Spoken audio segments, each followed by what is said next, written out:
झारखंड विधानसभा चुनाव 2024 में हेमंत सोरेन की पार्टी ने केंद्र सरकार पर जमकर हमला बोला है।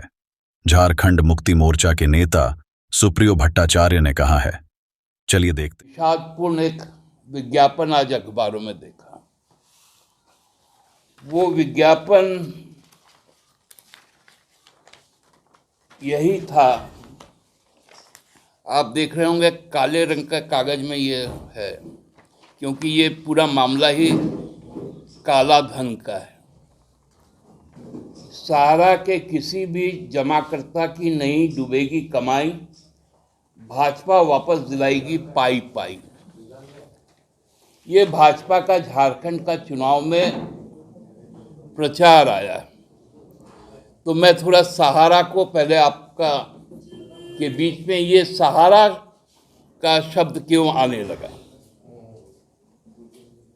अचानक से आप लोगों ने आज तक के किसी भी चुनाव में सहारा का शब्द नहीं सुना होगा।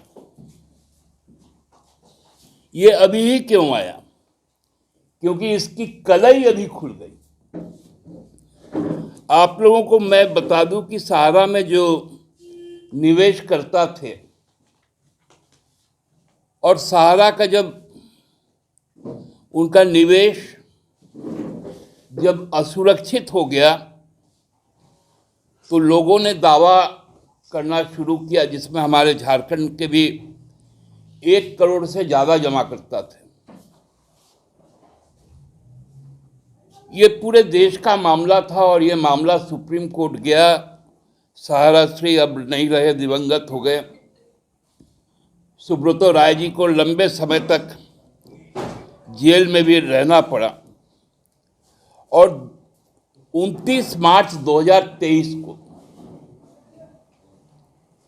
सुप्रीम कोर्ट का एक फैसला आया।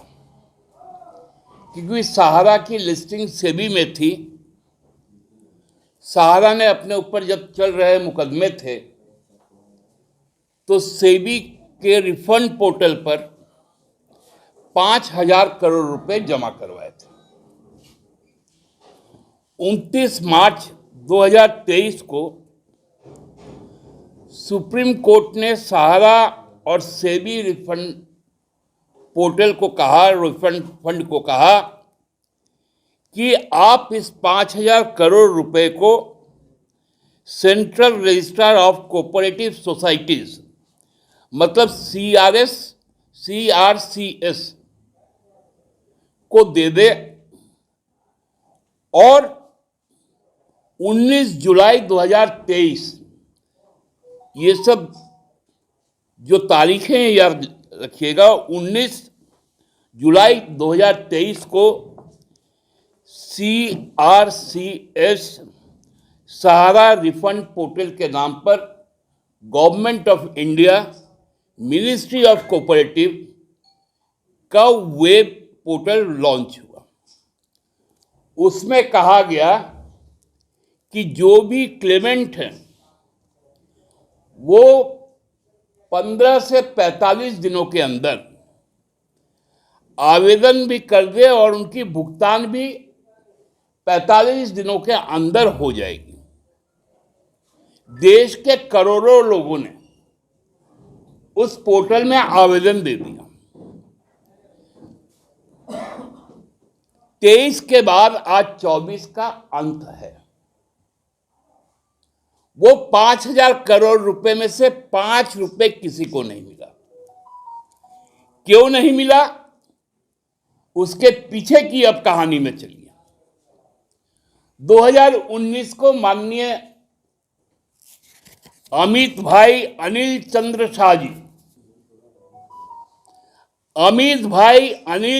शाह जी 2019 में गृह मंत्री बने और 2021 में उनको विशेष रूप से सहकारिता मंत्री बनाया गया, कोऑपरेटिव मिनिस्टर।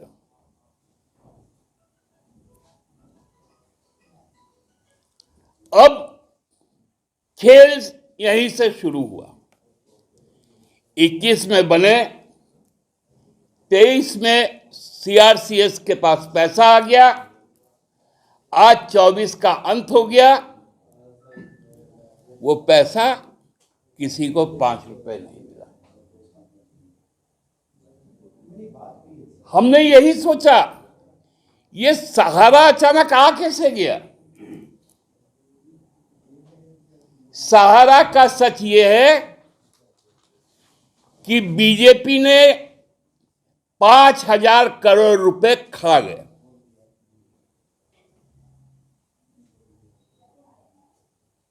इसलिए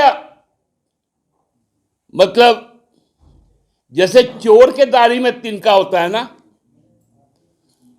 उनको जैसे ही समझ में आ गया कि ये चोरी पकड़ी गई, तो ये नारा दे दिया सहारा में किसी भी जमाकर्ता की कमाई नहीं डूबेगी, और भाजपा पाई पाई दिलाई। तो 2023 से 24 तक आप क्या किए? लोकसभा का चुनाव कब हुआ?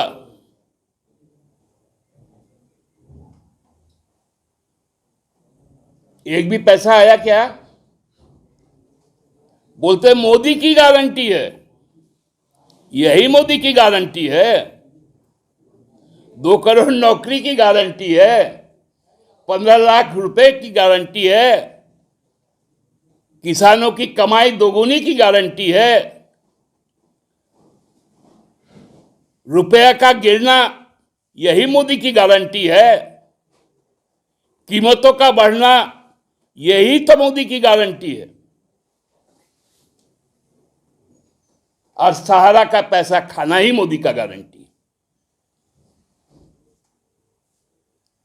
मैं बहुत क्लियर शब्दों में कह देना चाहता हूं कि सारे निवेशकर्ता ये जान ले कि ये जो नारा है ये काला सच है।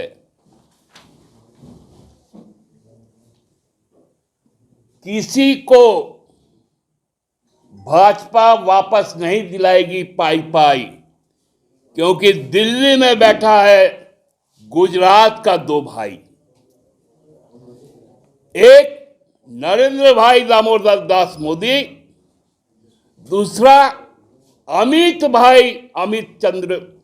चंद्र शाह। ये गुजराती भाई सारा पाई पाई नोच रहा है। ये गुजरात की लॉबी है। भाई नीरव भाई मोदी कौन है? मेहुल चौकसी कौन है?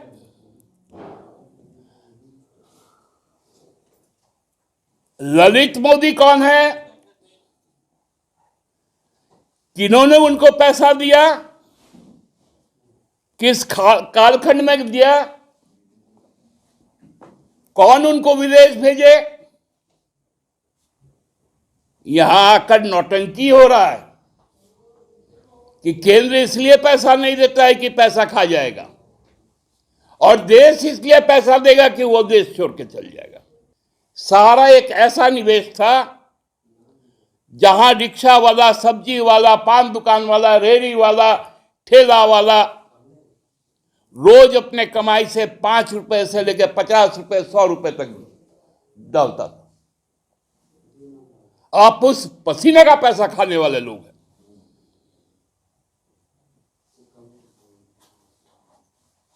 पसीना, खून के साथ पसीना भी पीने का काम भाजपा करती है। मनरेगा का पैसा काटती है, मनरेगा का दिन काटती है, और यहां आकर इस तरह के भ्रामक प्रचार करती है। अब ये नहीं चलेगा। सहारा का पैसा तो भाजपा के घर में घुसकर हम लोग निकाल के लाएंगे, और हेमंत सोरेन की सरकार बनने के बाद ये जो लूट है केंद्र सरकार की, इस लूट को बाहर निकालेंगे।